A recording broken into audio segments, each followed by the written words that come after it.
All right, guys, Super Bowl 57 is here, and here is your preview of all previews. Yeah, we're going to go over each one of these teams, how they got here. We're going to talk about everything that you need to know. Guys, you want to check us out, go check out Sports Garden, Garten, hashtag SGN, over at Facebook, over at Twitter. I'll try to respond to everything that you guys have. I know I've been inundated with emails and texts and all kinds of questions this week. I'm going to try to answer them all here on this show.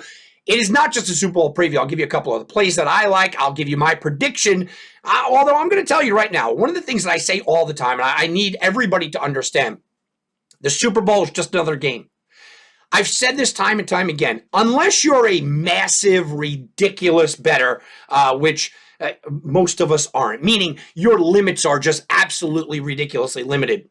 When you're betting $5, $10, $20,000 a game and you got to go to 4 or 5 different casinos, you can basically make just as much money on the Super Bowl as you can on a Tuesday afternoon in June game between the Royals and Tigers, for example. So when people ask me about what do I do for a living, and I tell them, okay, look, I'm a professional sports handicapper. I, have been a professional sports bettor for more than a decade now, and I have a sports media company and an entertainment show, a sports sports betting show, and I tell them all this. And the first question they always ask, who do you like in the Super Bowl? And more times than not, I'll go, well, I can tell you who I like, but generally speaking, it's like asking me who I like on a Tuesday afternoon. It doesn't matter who I like on a Tuesday afternoon day baseball game, and it shouldn't go crazy for the Super Bowl. The Super Bowl, I will bet. I'll bet a lot of prop plays. I'll bet a lot of things, but I will tell people the opinion. I'll give you guys my opinion at the end of the show here of what I like on the Super Bowl, but generally speaking, the Super Bowl is almost a downturn for me. It's almost a situation where you look at the Super Bowl and you go, yeah, okay, from an entertainment standpoint, it's absolutely fantastic, right? From an entertainment standpoint, we love the Super Bowl. Everybody loves the Super Bowl. I'm pumped up. I went to Vegas like 11 of 13 years. I've been to Atlantic City the last couple of years in a row. It's an event for me. I love the Super Bowl. Don't get me wrong. But when you look at the Super Bowl, you also have to look at the situation and say, it's entertainment. They're also not going to get many lines wrong, right? I mean, you're not getting a lot of lines wrong when you're talking about the Super Bowl. So I think that they've done a good job. I think that this year it's the same thing. Look, I thought a lot of money was going to come in on Kansas City early on, right away, the Patrick Mahomes effect. And I thought a lot of smart bettors were probably going to back up the Eagles. Doesn't mean that I necessarily think that the Eagles are going to win, but I thought that the smart money would come in on the Eagles when people started breaking down what they did and assuming that Jalen Hurts has 2 weeks to prepare. It didn't really happen like that. A lot of the early money came in on the Eagles, and I'm waiting for that Kansas City late money to come in, which I do think it will come in. If you've ever been to Las Vegas Casino or Atlantic City on a Super Bowl weekend, you see the lines, people waiting to the last minute. You see the lines on Sunday morning wrapped around the building of people sitting there waiting to get their plays in. Now, I know we're in a mobile generation, but a lot of people are waiting, and they're trying to build up a bankroll this week. Saturday, it'll be college basketball. They're going to try to build up a bankroll. So I do expect some late Kansas City money to come in, but I think we're pretty set with the line being about 1.5, which is where the Eagles are favored by 1.5. The total has jumped up and down right now. Right now, where I'm looking, you could get the total anywhere from 50 or to 51.5. So it's bounced a little bit, but I think we'll for this purposes, we'll stay at about 51, right? Kind of cut it in the middle, and we'll say that the spread is 1.5 and 51 as of this broadcast. Okay, we'll go off of that notion. Now, last year, close to $7 billion was wagered in the United States. $7 billion. Yeah, that's billion. That's an average of about $20 per each American citizen. This year, they're going even crazier. Look, 50.4 million American adults are expected to bet on the Super Bowl. Now, that could be Super Bowl boxes, that could be prop plays, that could be straight plays, that could be a lot. That's supposed to be this year a 61% increase from last year, which set a record. People are estimating, and these people are from the American Gaming, so it's not just random dudes that I'm talking to, right? American Gaming is estimating that $16 billion will be spent on betting on the Super Bowl this year. That is more than double last year's. That's absolutely ridiculous. So that's a fact that we have to get out of the way. Let's also talk about when you do bet the game. I always tell everybody, don't worry about the point spread. Seriously, don't worry about it. The outright winner of the Super Bowl is 47-7-2.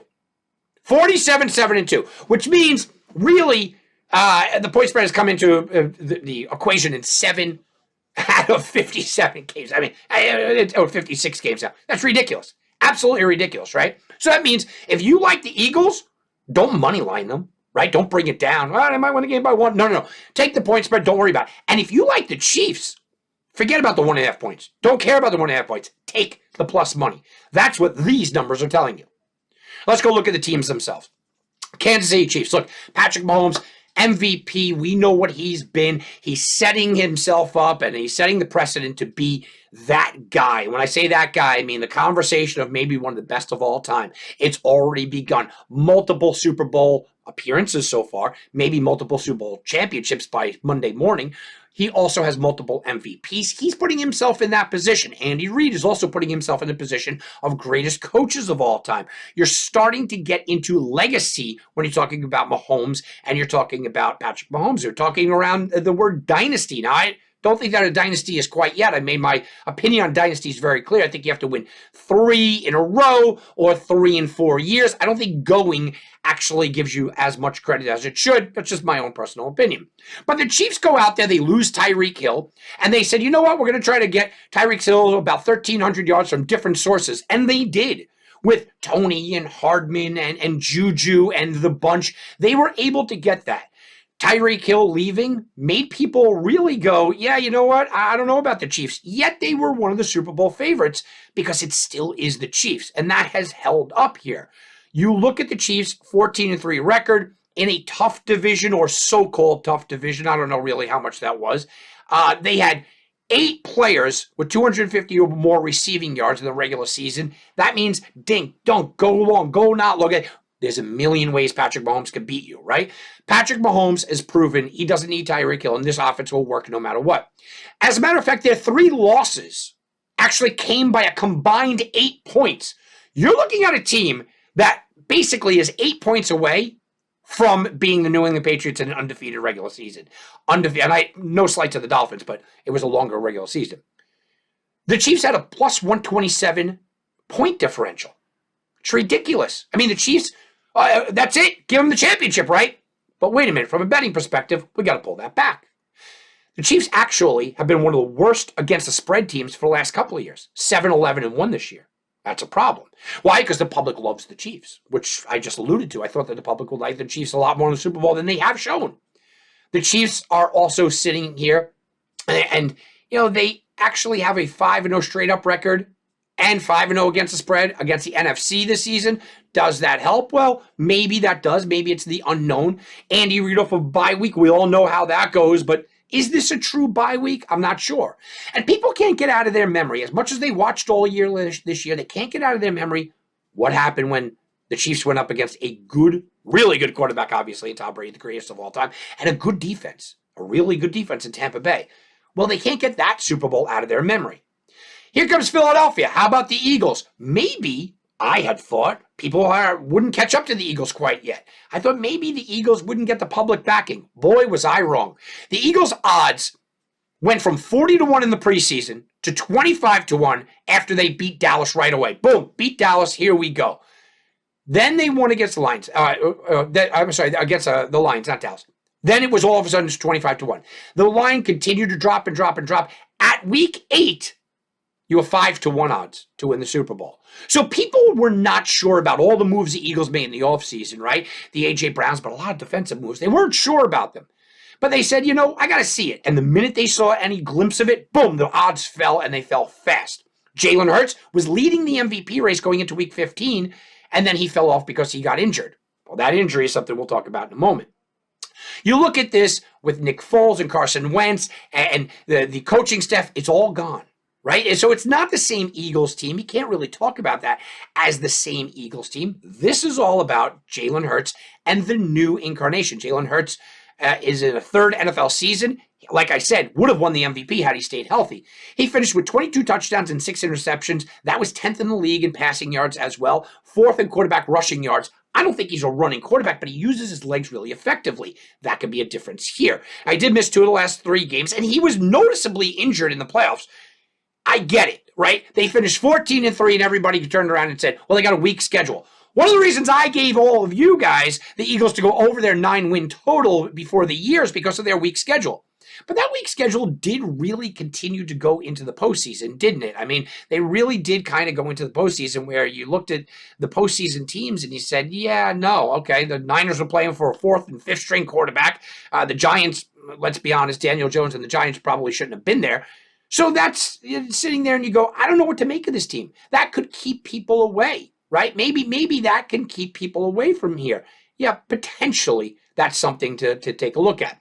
The Eagles against the spread, okay, they're fine. They were fine. They were nothing great, not in the top, not in the bottom. So how do you compare these? Well, the last time these two teams met, they met in October last season. The Chiefs blew them out 42-30. And I say blew them out because Patrick Mahomes looked absolutely fantastic. Different team, isn't it? Isn't this a different team? I mean, it really is. They went out there, the Eagles, and really made massive improvements to the defensive side of the ball, specifically to the defensive side of the ball. Andy Reid comes into the factor here. And Nick Sirianni does as well. Nick Sirianni gave them a little something different. He'll give them a little juice. And Nick Sirianni's a young coach, but he's finding different ways to win. And Andy Reid, one of the greatest coaches of all time. Andy Reid's won 17-45 in regular season. He's 11-7 in the postseason. He's got a Super Bowl title under his belt. He's also 3-0 against his former team, being the Eagles, and 6-0 in Chiefs-Eagles games. So he's owned the series. But again, different players, doesn't really matter, does it? I mean, different players, different situations.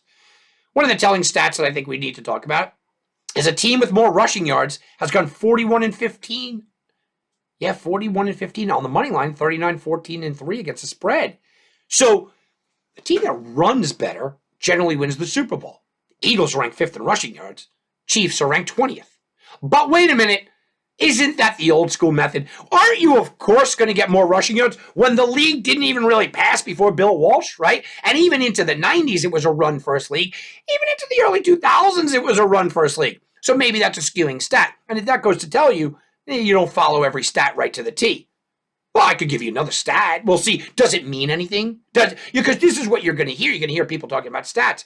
The team that has won the coin toss has gone on to lose in 8 consecutive Super Bowls. Does that mean anything? Doesn't to me. So make sure you pick and choose your stats wisely when we're talking about the Super Bowl. I talked to you about the numbers and the spread earlier in the week. Like I said, 60% were on the Chiefs, and then it quickly went to the Philly. Wasn't as much as I thought.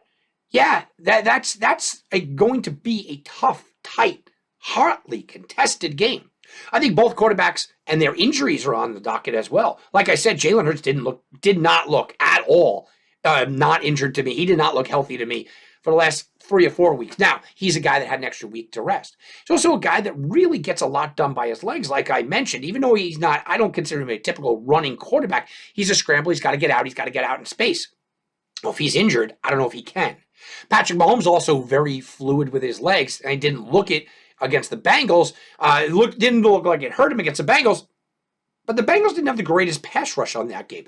The Eagles led the league in pass rush efficiency this year. So you've got 2 injured quarterbacks, but both had a week off. The number 1 and the number 2 voters in the MVP race. 2 really good head coaches, good offenses, good defenses, good lines, good decent running. Look, a good running game for Philly, a good solid running game that is developing for Kansas City. I like this 1.5 point spread. I think if you said it was a pick'em, it should be a pick'em as well. And this is pretty close to a pick'em. As a matter of fact, this is one of the closest ever Super Bowls. It's one of the top 4 all time. If it finishes at if it finishes the line at 1.5, it'll be one of the top 5 all time closest Super Bowls. We're tied with 3 other teams that had a 1.5 point spread.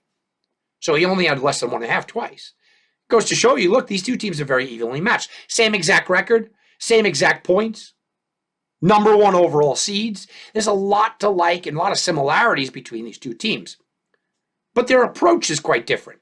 And you have to look at what approach do you think is going to happen when you start to talk about prop plays. Obviously, Patrick Mahomes wants to be, Andy Reid wants the ball in his hands. While Pacheco's been nice, he wants the ball in his hands. But does Patrick Mahomes try to open it up? Does he try to go deep? Does he focus in on a guy like Kelsey, who has had a remarkable playoff run here?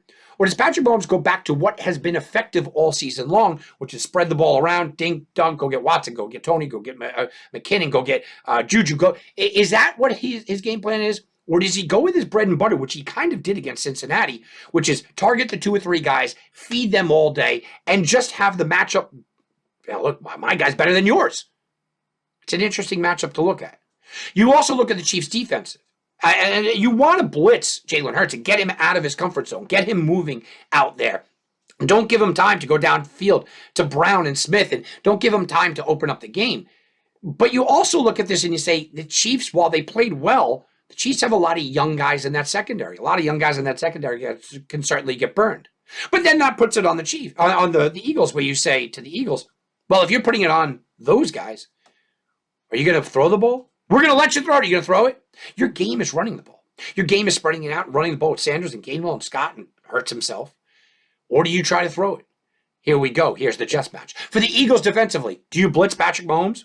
There has been many times in Patrick Mahomes' career where he does make mistakes, and it is when people are in his face, obviously. Do you blitz him?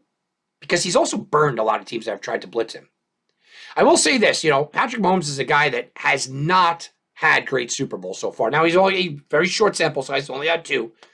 But Patrick Mahomes' career Super Bowl stats, 2 games played, 57%, 57.1%. He's 52 of 91. That's not good. 573 yards in 2 games, guys. It's not great. It's not Patrick Mahomes-esque. 3 to 4 touchdown to turnover ratio. That's not good. 64.2 passer rating. 23.12 QBR. Not good. Not good at all. So I think that this is a lot of legacy for him as well. I think that you have to look at this and you have to say, there's a lot of legacy here when you are talking about Patrick Mahomes, when you're talking about what he is, what he can be, and what he will be in this spot. Yeah, I think that there's a lot to be said there. So when we break down the Super Bowl, you could talk about the favorite team in the Super Bowl is 39-17 straight up. Oh yeah, let's talk about these stats, and I could give you stats all day. But I think it's matchups more than stats. I've always believed that, right? I've always believed that matchups more than stats. And when I go out there and I try to break a game down, I look at matchups, I look at stats, I look at the game film, I look at everything. I think the Eagles are a formidable matchup, and if you give me a coin and I flip it 100 times, 51-49, I'll probably take the Chiefs. And that's my situation here. I'm probably going to take the Chiefs. Probably not going to bet the game, but I'm probably going to take the Chiefs here. The one matchup that I think that the Chiefs can capitalize on, and here's why I do think that the Chiefs can capitalize and can have some offensive success in this game. Mike Hilton for the Cincinnati Bengals was targeted 8 times by the Chiefs last game. Now, he allowed 7 catches for 120 yards. Mahomes had a perfect rating of 158.3 against Hilton, right? When he targeted this guy, here we go. Well, Hilton's not going to be on the field. I get that. But the game plan was get Hilton on a one-on-one situation. They did it with Kelsey. They did it with a bunch of guys, right? And make sure Valdez-Scantling looked great. Make sure you get him in a position where he cannot beat you. Get the bigger guy, and I say bigger because here's my point. While Bradbury and Slay are the corners, they're 6'1", free safety and strong safety are 6'1" and 5'11". You're not getting a big matchup differential there, so you can't target a 5'9" Mike Hilton, which is what they wanted to do. But the Eagles' slot nickel packages and cornerbacks in those slot nickel packages are Avonte Maddox, who's 5'9", and Josiah Scott, who's 5'9". So if I'm banking on anybody to be able to find a soft spot in the Eagles' defense, it would be exactly what I just watched. Exactly what I just watched was a team have one deficiency, one small deficiency, and Andy Reid and Patrick Mahomes picked it off. And they absolutely went to it when they needed to. Now, will Philadelphia be able to switch that up? Yeah, they can switch it up. But at some point, their nickel and dime package will be in the game, and they will be going up against a one-on-one situation where they are outmanned. That is the key to this game. If Patrick Mahomes can find those guys in the crunch time on a 3rd and 6, on a 3rd and 4 even, and you are in crunch time, can he target that guy, those smaller guys, those Scott and Maddox, the smaller numbers, and get a Kelsey one-on-one, and get a Scantling one-on-one? Can he target them and take advantage? I think that's the difference in this game. So for my official Super Bowl prediction, I think Kansas City wins, but man, do I think it's close. I tend to lean to the under. The under makes a little bit of sense. 51, 51 and a half, whatever you're going to get. Makes a little bit of sense. I think everybody wants a shootout. Everybody thinks they are going for a shootout. Overs always rule the day. But going back to the divisional round, I told you guys to watch the unders. Well, we had 4 unders in the divisional round. We had 2 unders in the AFC and NFC Championship game. I think this game kind of goes under. But I don't feel very confident about it. To me, there's a 24-23 Kansas City win. 24-23 is a pretty good number. It's a pretty good scoring number. Could I see this getting to everyone's favorite ticket, by the way, right now? 37-34? Sure. Could I see the Eagles winning that game 37-34? Sure, I could. Could see both teams getting to 30. But I have to go with what I'm breaking down, and I keep breaking this down and saying I think the Eagles are going to run the ball a lot more than people think they are because they're going to want to keep Mahomes off the field. And I think that the Chiefs are going to go back to their bread and butter, which got them here, which is short passing game. I think you're going to see a lot of crossing patterns, a lot of matchup nightmares, like I just said, over the middle. I think that Kelsey will be targeted a lot, but I do think a guy like Tony and Juju and whoever's healthy in there will also be targeted. It might be Scanley. I could see a lot of passes out of the backfield. Maybe Pachenko gets a couple of passes out of the backfield. McKinnon will. So I do believe that both teams are going to go a little short, a little feeling each other out early on, which tends to lead to the under. At the end of the day, I think that the matchup of the 5'9" nickel cornerbacks could be the undoing. If there's one matchup that I think that favors the Chiefs, it's that.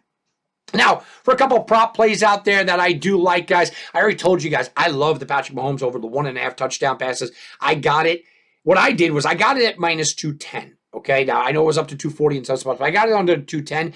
Now, in some spots, it's over 2.5 touchdown passes. You can take the bottom and go middle, but look, I like where I sit with that. Jerick McKinnon under rushing yards. Yeah, I absolutely like that. That's one that I've given out, and I just feel, again, here's a number that was 24.5. It went down to 21.5 even in some spots. McKinnon has rushed for 7 or more yards just once in the last 5 games. He only got to 25 in that game.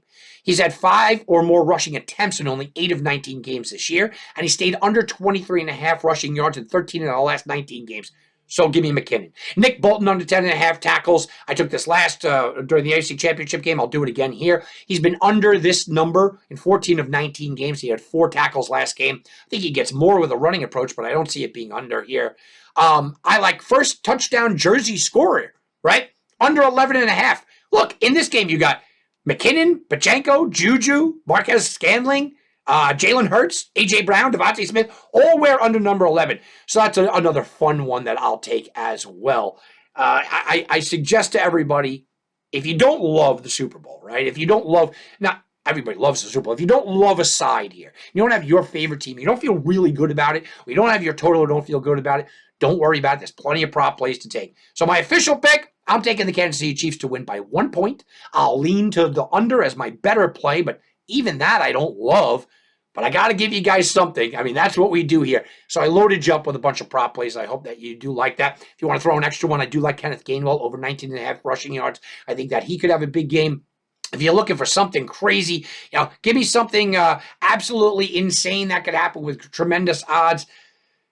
Maybe Stroll from the Eagles scores. I think he's about 14-1 to score a touchdown. So maybe I'll throw that out there. He's got about 1 reception each of the last 8 games. So maybe I'll throw that out there. All right, guys, that's going to do it for me. We'll be back, and you can bet on that.